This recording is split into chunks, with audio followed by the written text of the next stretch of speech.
Hello! I made it. So I hope the rest of you have made it too and are hanging out. I know it's been a little bit slow start here on our 30-day challenge, but we're going to try to catch up. I had a little bit of video challenging technology this morning, so thank you for hanging in there. I am Stacy Ruth, and I am very, very, very happy to be here with those of you that have made this commitment to your business. I am very, very happy that you are doing what 80% of businesses today, no matter what size they are, do not do. And that is to take this time for yourself to pause for just a moment for 1 hour a week for the next 4 weeks and to work on your business, not just in your business. Congratulations. That's huge. If you do nothing else, that's huge. So I know we're starting a little bit late for my technology fun, but we're going to try to make up some time. The 30-day challenge is something that I've been doing for a little while in one-on-one business coaching and consulting, and it is a very powerful process that is really much simpler than I think a lot of people believe that business planning and marketing planning needs to be. But it is possible that it may feel a little overwhelming as we go through it, because we are going to cover a lot of ground in essentially 4 hours. So what I'm going to challenge you to do is, as I cover the territory that we're going to cover this month, I'm going to encourage you to ask questions. If you're here live for this, feel free to introduce yourself and also to ask questions as we go through this. And then I also encourage you, if you're watching this as it's continuing to be on the Facebook group during the process, to also post questions you might have, and Carol and I will do our best to answer them as they come up. I think this is going to be an exciting process for everyone, and I'm going to lay a little bit of ground rules that will help you get the most out of this. And also I'm going to take some time to introduce myself a little bit so that you understand where I've been, that you are not alone in this process, and then we're going to dive right into week 1 and what we're going to try to accomplish. Okay, so from a ground rule standpoint, there are files that are uploaded, or I'm going to upload, that are for your use. For those of you that are participating in the 30-day challenge, I have uploaded a 1-page marketing plan document. That is for you. Please download that, print that out, whatever works for you to be able to follow along, because that is going to ultimately be your final product as we go through this. It will be for you to reference, and it also will be for you to adapt and adjust as you grow in your business. It is not set in stone that what you determine in this marketing plan and this business plan during this 30-day challenge will define your business for the rest of its existence. This is a process. It's a living, growing thing, this business of yours. So we're going to treat it as that. Also, I will be uploading for you a 30-day challenge cheat sheet that will talk about the various things that we're going to do week to week to week that will help you be able to grow your business. Okay, so we are going to meet here together every Friday starting today, and then the next 3 Fridays at 11 o'clock, and we're going to tackle each week. And I think if you're like, and I see Ty's on here, I think if you're like Ty, you're going to experience results and transformation and finding your ideal client and connecting with them and closing business even before we complete this. What you are going to be able to do when you leave this 30-day challenge is you will have a tremendous amount of clarity on who you are as a business. So that's our goal. That's our objective. That clarity, that focus is what really helps ignite a business. And so I'll tell a little bit about myself in about 5 minutes here. But I started my first business in 1997. I was not an experienced business owner. And as I tell my age here, this was before there was really much of an internet at all. And certainly it was not a composite of all this information that's now floating out there. I wish so badly that I had a mentor, a coach. There really weren't that many business coaches at the time either, to kind of walk me through the process of how to build a successful business. And the individuals that I work with today, oh my gosh, I hear myself in that first business of, jumping in, I've got to make a living, I'm overwhelmed, I'm doing everything, I'm exhausted, I've got to go network, I've got to get myself out there, I've got to revise my brand, I don't know how to talk to myself, what do I do with my website? And suddenly we're drowning in tactics. And I didn't have a business plan like many of you. I didn't have a marketing plan like many of you until I was in my 4th or 5th year of business. And even then, it was not complete. And so what we really want to do is start with who you are as a business. And that's what I wish I had done. Now, I was very successful in my businesses. I was able to make millions of dollars on both of them and sell them, and it was very successful. But today, businesses, small businesses, micro businesses, solopreneurs, all of those businesses are exploding. There are far fewer barriers to starting a business today than there were when I started my first agency in 1997. And part of that creates almost a setup for the businesses that are starting with no barriers to starting, to be able to understand how to start effectively. And so 80% of businesses don't have a plan, and 80% of businesses are stopping business and going back to full-time employment in 1 to 2 years.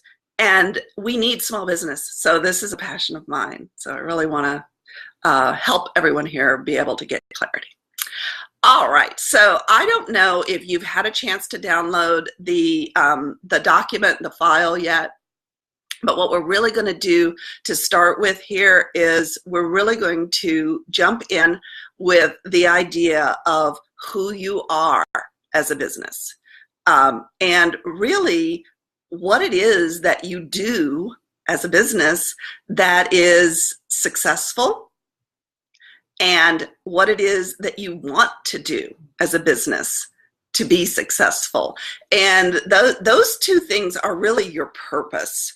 I'm going to steal a page out of Simon Sinek's exceptional book and TED Talk about the power of why and finding your why. That's really what we're talking about when we talk about the purpose of a business. And the purpose of a business is who you serve. It's not what you do. It's not your product. It's not your service. It's your reason to exist. And I know a lot of companies tell me that they are in a very, very competitive market, and it's really hard to explain what makes them unique and different. It's really hard to develop their points of differentiation. Or they also come in with customer service or innovation or technology. And those are things they cannot own. Those are things that anyone can come in with: greater technology, better customer service, more inventive approaches. Those are not the things that are going to really be the purpose of an organization. They're great, they're powerful, but they're not the purpose.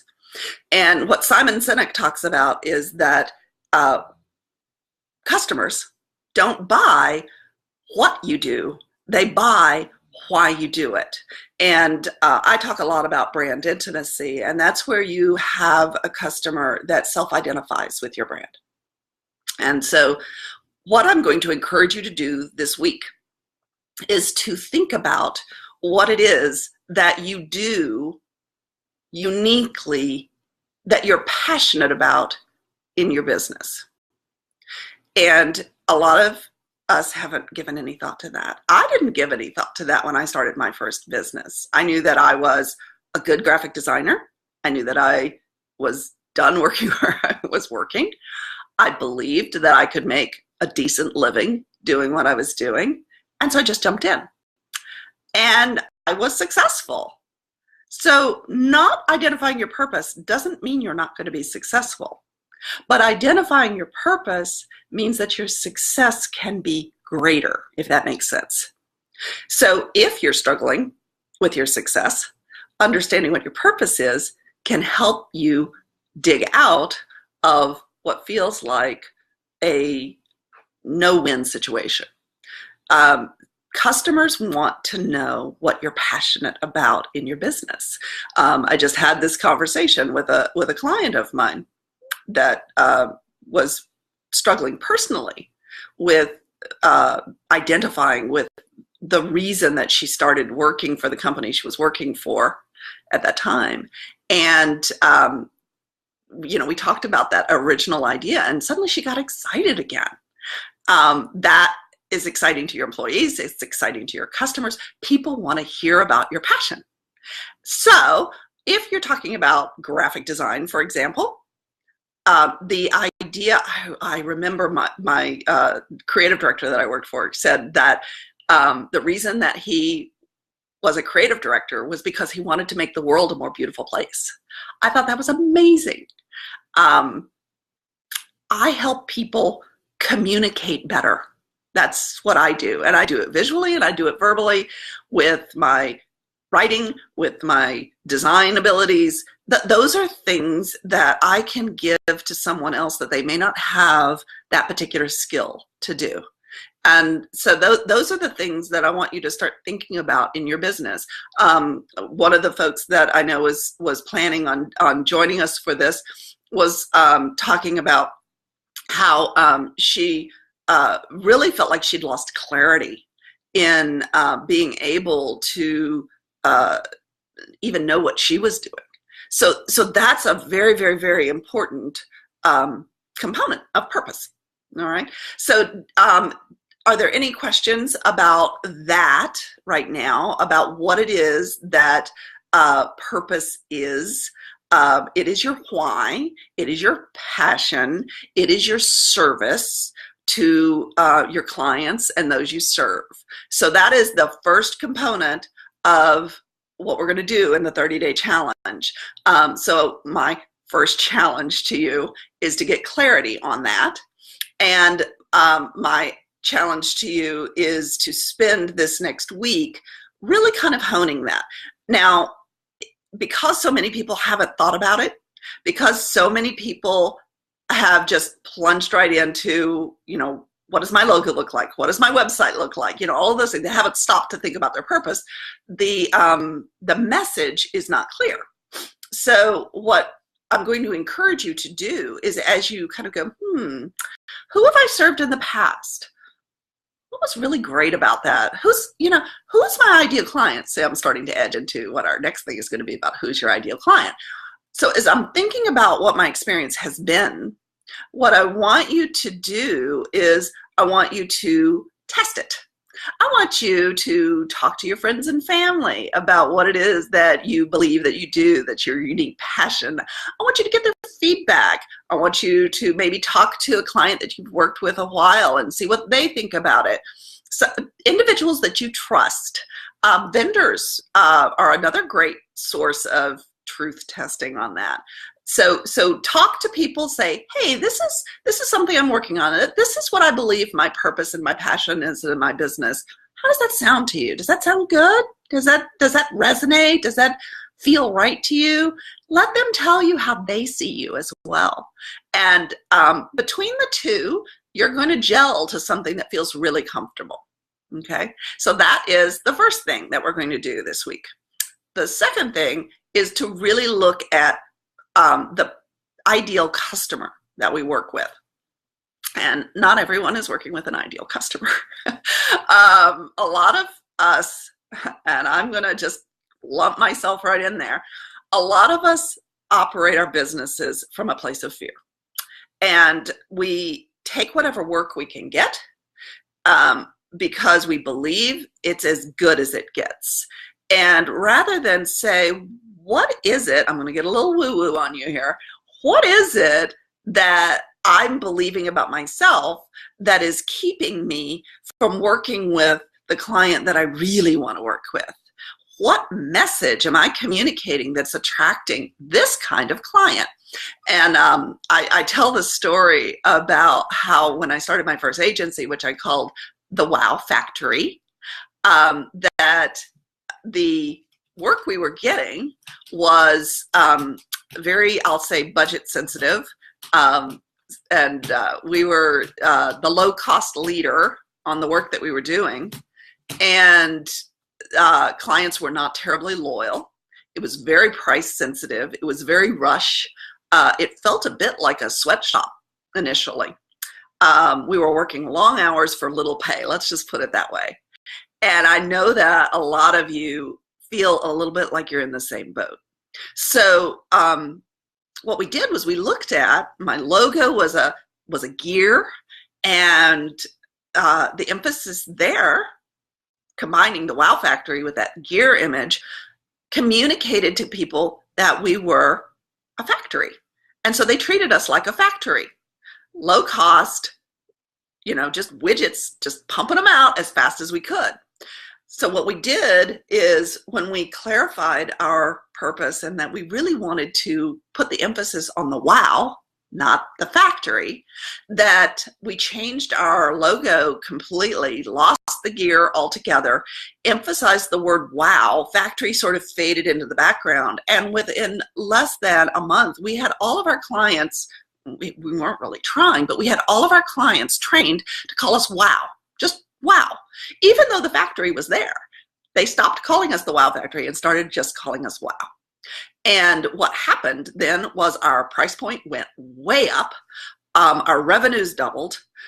We were able to sell creative simply for creative.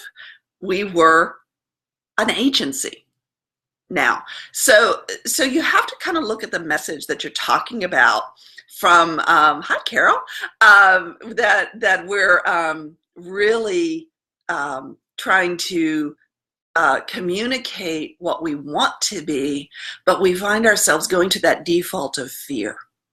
So the second challenge that I have for you is to think about the client that you really want to be working with. What are they paying you? What kind of work do they want you to do? What is the process of working with that client like? How much trust do you and that client have with each other? How much are you leading in providing the solution that you're the expert in? And how much are they allowing you to be that trusted advisor for them? And it doesn't matter what you do. It doesn't matter if you are a financial advisor. It doesn't matter if you're selling Rodan and Fields or doTERRA. It doesn't matter if you are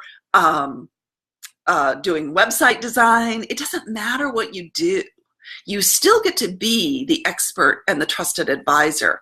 But when we're so afraid that this business isn't really ours, we don't move into that leadership role in the relationship. And trust me, our clients want to be led. They want to feel safe and secure in our expertise more than anything, because they came to us knowing that they needed help, and they want to know that, like a good doctor, like that expert designer, that we've got them and that we will take care of them. So that's the kind of relationship that you want to build.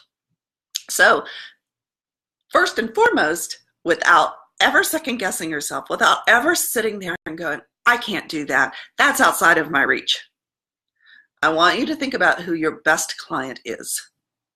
And I want you to give them a strong description. And when I say a strong description, I want to make them feel three-dimensional, real people. They're sitting across from you. This is what we call, I had a client who just couldn't get the movie Avatar out of their mind, big blue people, but we call them a customer avatar.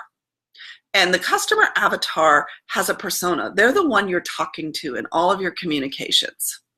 So what I want you to do with this person is I want you to come up with, actually, I would say 3 or 4 different ideal customers. Give them personalities. One might be female, a certain age group. Another might be male, a certain age group. They might have different job titles. They might live in different places. They might have different kinds of work for you because you probably don't do just one thing. But in all of this description of your customer, I also want you to think very strongly, and Carol, this one's for you. I want you to think very strongly about where they are getting their information about companies like you from. Are they getting it at networking events? Are they getting it on LinkedIn? Are they getting it on Facebook? Are they getting it on Instagram? Are they getting it on Pinterest, Twitter? Are they reading magazines? Are they going to trade shows? Where are they getting their information? Are they just Googling? Typically, they're not just Googling. They also have other sources. So I want you to really think about that and really look at where they're showing up. That's one of the beautiful things about this Unmarket Your Business group, is it really kind of helps you gel that and really reach those individuals. It was funny because I mentioned this 30-day challenge on LinkedIn, and one of my clients was like, Facebook? Any other place. I'm not going to join you on Facebook, even though I know it's going to be great. But that's that client, and that client's on LinkedIn, and that's where that client wants to see this kind of information. So you need to know where your clients are and where they're playing. And most of my clients are on LinkedIn. So all of this is very, very important when you're looking for your ideal client, because it's going to help you not waste your time trying to cover every single platform, but instead hone in on where your ideal customer is. Now, one of the questions I get a lot is, how do I know where they are? And it's okay to do your own research. So what I suggest to people when they're doing these development of their avatars is that they start testing 1, maybe 2 at a time, and Carol and I have talked about this a little bit, is testing different social media for your message and see what kind of response you get. And it takes a minute. So start where you think they are. And if you have an ideal client or 2, or an individual that you think would be an ideal client, ask them where they are and then go there first. Okay, so we're going to give these people names. We're going to give them ages. We're going to give them social media platforms. We're going to decide where they live, what they drive, what kind of family they have, what do they do for fun. We want to know these people, because the more we know them, then we move to the third challenge that I'm going to give you this week, and that is to know what keeps them up at night. What pain do they struggle with? Now, some pain that a client struggles with, you can't help them with, but some pain that they struggle with, you definitely can. And so understanding what they struggle with, you then come back and look at your purpose, and guess what? I promise you, those two are going to be aligned. So when you're thinking about what a client struggles with, it's very important that you not be tricked, because our culture will trick you into this, that you not be tricked into talking about your features and benefits. And I know that's a little marketing speak. I think most of the individuals that are on here are pretty familiar with marketing speak, but just for the point of clarity, when I say features and benefits, your product, whatever your product is, has features. So if you are a designer, the features of your product are the materials, the colors, what do you deliver? If you're delivering a logo, do you provide several designs to choose from?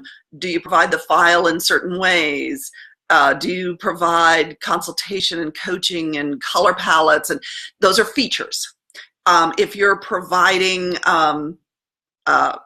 let's say, doTERRA, which I happen to know pretty well, if you're providing doTERRA, which is a multi-level marketing product, the features are health benefits. The features are you can cook with it. The features are it's great for helping with mood.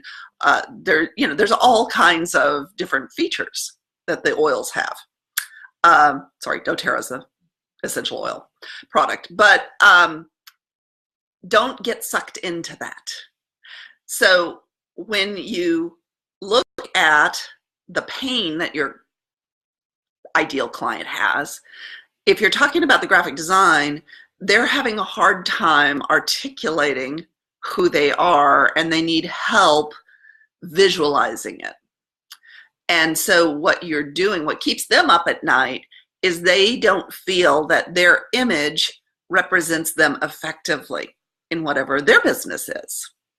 Okay, that's the pain. Has nothing to do with your features. Has nothing to do with your benefits. That's their pain. With doTERRA, someone might be having challenges with their health, for example, and Western medicine is not satisfying their comfort. They may still be in pain. They may still be having chronic symptoms or something. And this is a more holistic approach that helps them not be in pain, not be suffering and confused.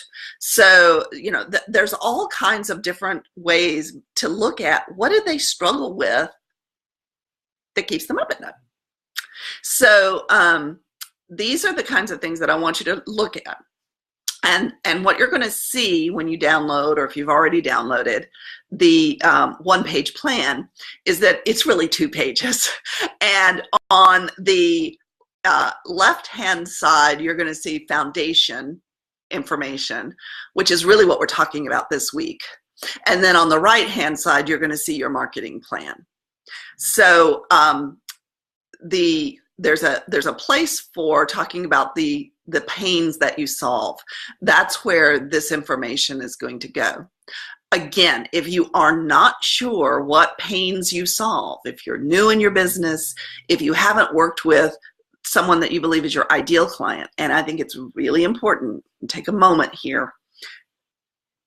If you're working with a client that is not your ideal client, if you're working with, hi Jim, if you're working with a client that is making you miserable in the process, if there is struggle, if there's lack of trust, if there is confusion in working with this client, and they are not the kind of client that really is satisfying for you when you finish this product, if they're always second guessing you, all of these kinds of things I think we've all had at one time or another.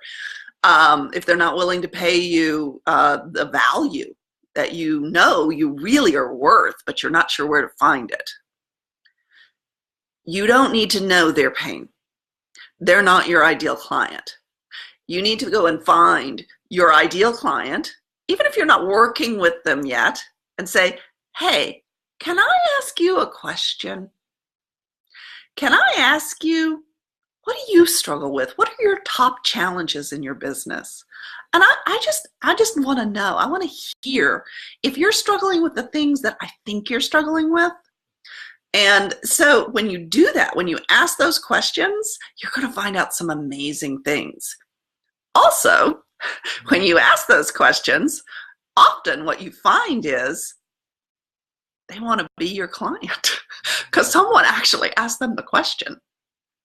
So here are, and this is, I'm just going to do this on this live. I'm going to give you the questions to ask the people that you believe are your ideal clients. When you ask these questions, you're going to really get to know them, and you're going to see the universality that all business owners experience. You're going to see the universality that exists between business owners and employees.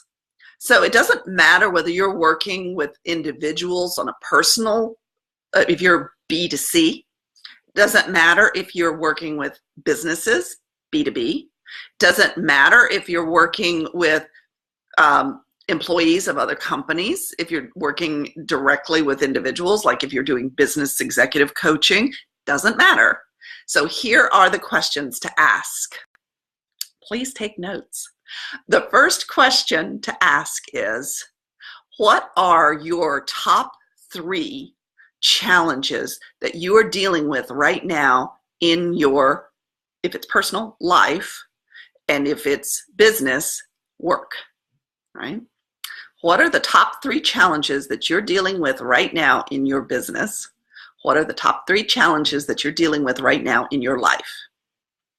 All right, that's the first question. Then the second question is, what have you tried to solve them to date?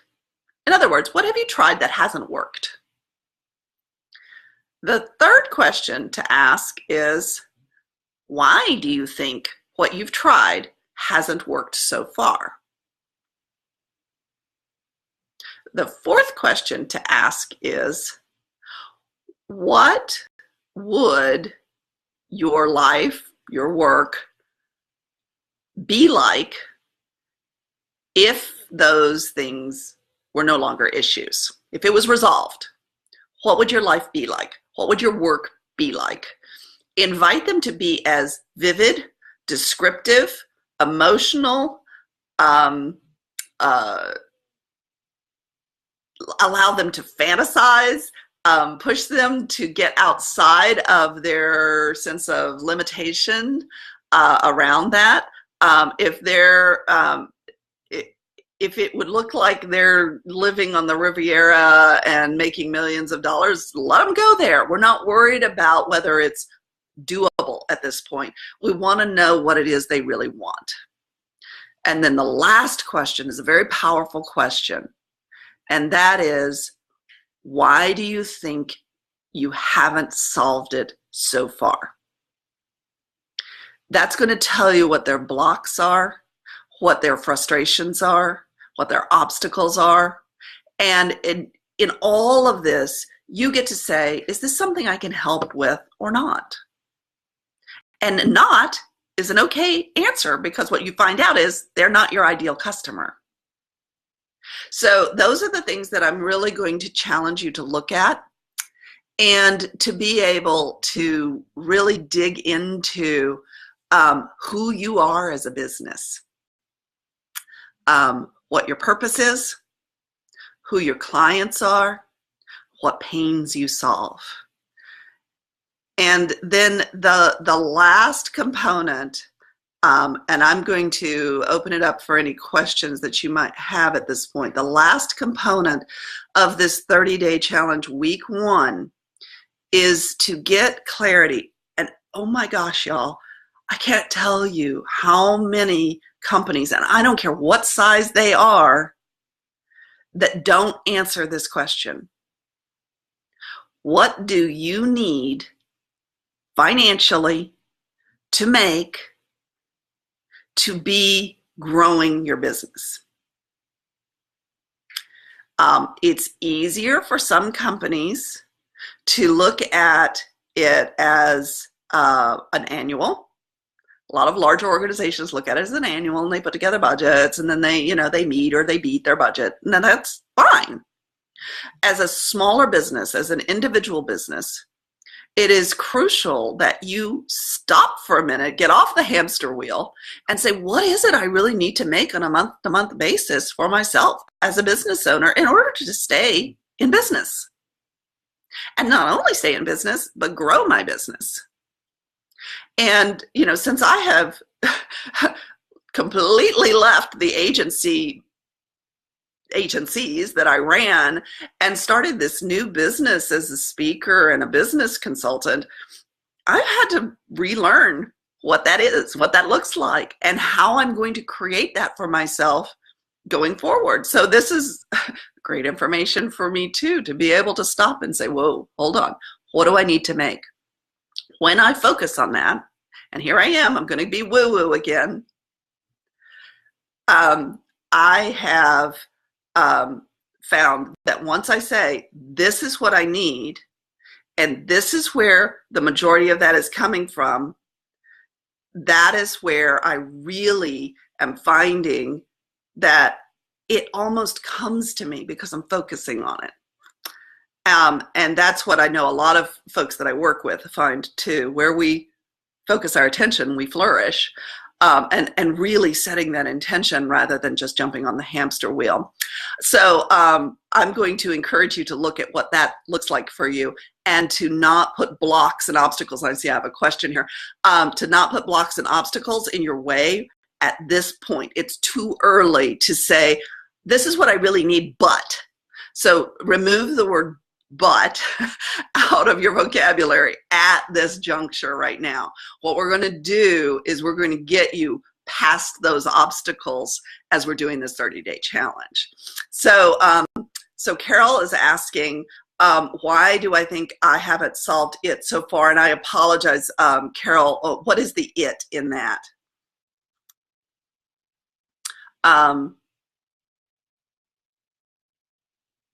And also asking, why do you need to make, or what do you need to make financially to be successful in your business?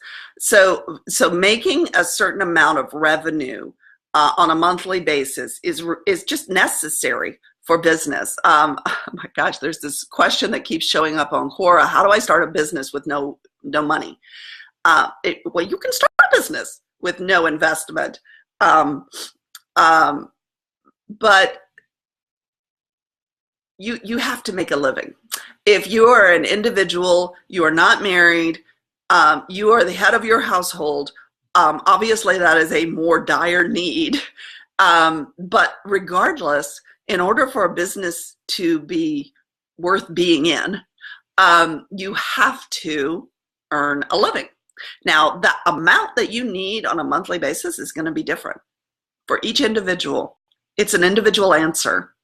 What I've found is that in order for me to reinvest in my business, I needed to make about 30% more than I needed to pay myself as salary, owner draw, whatever you want to call it, without getting into too much, financial jargonese. It just depends on how your business is structured.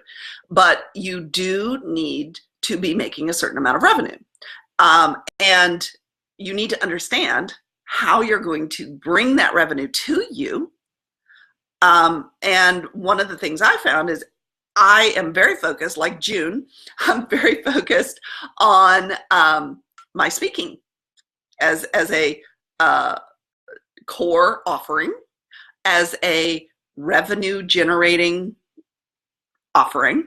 I do not currently earn as a speaker what I intend to earn as a speaker as I hone my craft, as I become certified, as I'm speaking in front of more and more groups.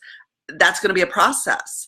And so I have other sources of income while I'm doing that. And those are the kinds of things that we have to get real about and really look at. So those are some of the things that are so important and so valuable as you're putting together your marketing plan, because if you're marketing just to market, you aren't necessarily marketing to pull in the right income for you. And that's going to help also define who your ideal client is.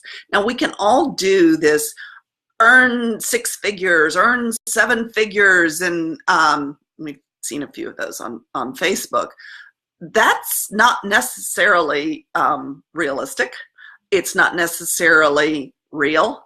I know a lot of the people who are doing that and selling that, if you scratch the surface just a little bit, they've been doing it for 20 years. It can take time to get from point A to point B. And that's what we have to be very realistic about ourselves. The best approach, thank you, Ty, the best approach is, it varies a little from industry to industry. So I know, Ty, you're working in a design field, and setting fees is a little tricky, because a lot of people in the design field operate on an hourly basis. I never found that worked very well for me. I prefer to work on a project basis. The reason is, if I work on an hourly fee, I'm kind of like an attorney, and I just keep churning the dollars, and I know how long it's going to take me to do something, whether I'm writing or whether I'm designing. And so what I do is I say, look, this is going to be a comfortable amount for me. Mr. Client, Mrs. Client, this is what I believe will work. Does this work for you? And I put parameters around it. So it's less about what the competition is doing, because there's always going to be somebody that's twice as expensive as you, and there's always going to be somebody who's twice as cheap as you. You can go on Fiverr and pay $5 for a logo, and then I know people that pay $1 million for a logo. So setting fees really has more to do with what you value yourself at, what you value your work at, and what your client values your work at. And that's why you really want to find your ideal client. And it does all start with what it is that you want to make. Thank you, Carol. Good point. And understanding what your competitors are doing, though, it's the thing is, until you know who your ideal client is, you don't necessarily know who your competitors are. When my ideal client is a Fortune 1000 company, my competitors are very different than when I'm working with an individual solopreneur. So that kind of is going to vary based on who your ideal client is. So I would start with the ideal client. So purpose, I know why I'm doing this. I know what excites me. I know what I'm passionate about. And then who my ideal client is. Because when I'm working with a small business, I tend to, and a lot of people tend to do this, I tend to go, well, but it's a small business. They don't have as much money. That is not true.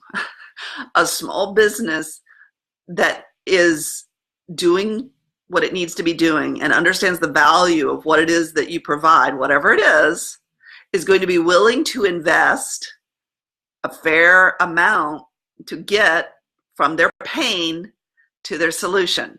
So don't sell yourself short on who it is that you're serving. Your ideal clients are willing to pay what you're worth when you find them. And that's what's so crucial with this entire conversation. And finding your ideal clients, actually, I can't even begin to describe how few businesses do that. And then often how resistant they are once they do find them to actually shifting a little bit to talk to them as their clients.